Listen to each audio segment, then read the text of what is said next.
What is up guys, Jarv here, back today jumping into Destiny 2. Now in today's video we're taking a look at all the exciting changes coming to Trials of Osiris. It returns on the 10th of September, so if you want to find out everything to expect about the new event, be sure to stick around and enjoy the video. If you enjoyed the video, be sure to leave a comment and rating down below, and remember to subscribe for more Destiny 2 content. Just over 70% of the viewers of the channel aren't currently subscribed, so be sure to hit that red button and ring that bell to make sure you don't miss an update. But without further delay guys, let's jump into the video.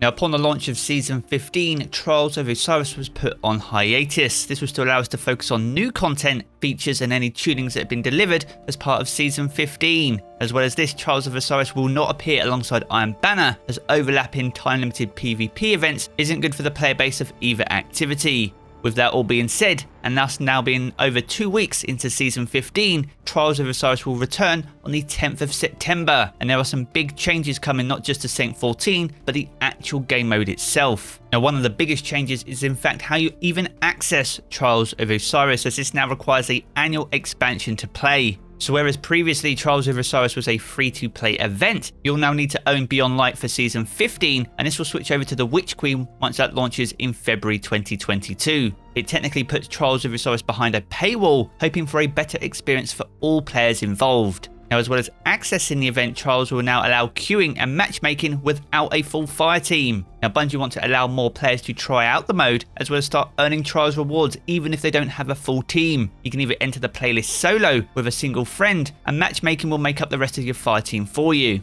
Now as well as Trials returning, we'll also see the return of Crucible Labs and the introduction of free launch trials. This is where there are no pre-made fire teams and it's solo only players, and we'll cover that later in the video. Now as for the game mode itself, there are some sweeping changes to the actual activity. There's been a lot of feedback over the last few seasons about the stalling gameplay and also the snowballing effect of special ammo from round to round. Now as for stalling, this is where you wait for your ability energy to regen before actually engaging with the team, and to help alleviate this, the round times are being reduced to 90 seconds, down from their original time of 120 seconds. Now whilst this won't completely remove stalling from the game, it will certainly help to reduce it with the rounds being shorter. Now as for snowballing, this is where the winning team is able to collect all the ammo left after the engagement, but with the losing team being set back to the default crates, leaving a massive difference between the ammo available for each team. So with that in mind, special and heavy ammo will no longer carry over between rounds. And alongside those two sweeping changes, emotes will also stay in first person, and swords can't be equipped unless you have ammo for them. Now these changes will also apply to elimination and survival, so if you run out of sword ammo while using it, you'll be forced to switch to a different weapon. And this is to help remove the ability of players to secretly peek around corners without putting themselves in danger first. It completely removed the risk reward for that opening piece of an engagement, so hopefully we'll see fairer fights in Trials of Osiris this weekend. Now as well as changes to the actual game mode, we're seeing changes to the rewards and reputation system too. So Bungie are looking to open up more rewards to more players more often, and Saint 14 is having a complete rework and full reputation system overhaul as part of Season 15. And as well as this, we'll also be gaining the ability to focus Trials Engrams to a specific reward. Any adept weapons though will still require a full flawless passage in order for you to earn them. Now as for Saint 14, he'll be getting a completely new Trials rank setup with reputation and rewards to track, and Trials tokens as a currency have been completely deprecated in Destiny 2. Now you gain reputation at the match completion based on the number of rounds that you won,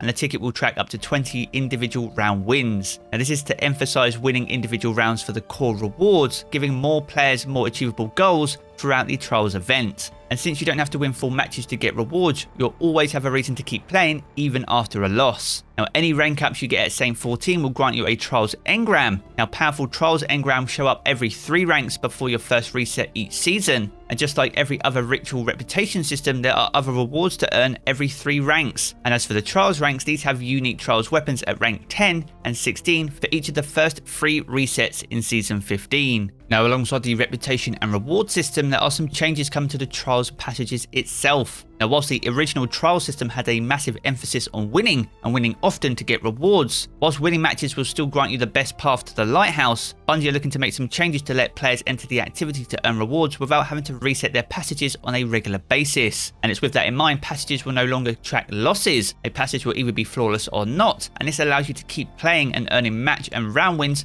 separate additional rewards. Now players can continue to reset their passage after a loss, but you are no longer forced to do this after 3 losses on a single card. Now the passages themselves will now track up to 20 rounds as we mentioned earlier in the video, and passages have been completely reordered, so the Mercy is not super useful unless you're trying to go flawless, and all the passages from Saint 14 have had their prices significantly reduced. Now with previous Trials passages being character specific, passages are now account wide, so you can play and earn rewards on any of your characters all on the same passage. Now each and every week there will also be 2 pinnacle challenges for Trials itself. These will be win 7 matches in total on any given weekend, as well as winning 50 rounds. Now you'll gain bonus progress based on the number of wins on your card, with the requirements of 3, 5 and 7 win challenges being completely removed. However, once you max out your reputation, you can reset and claim an Ascendant Shard as well as an exotic Engram. And like many other ritual reputation systems, the Trials ranks and rewards will reset each season. Now if you are able to achieve 7 wins on your card, you can continue to play on it still,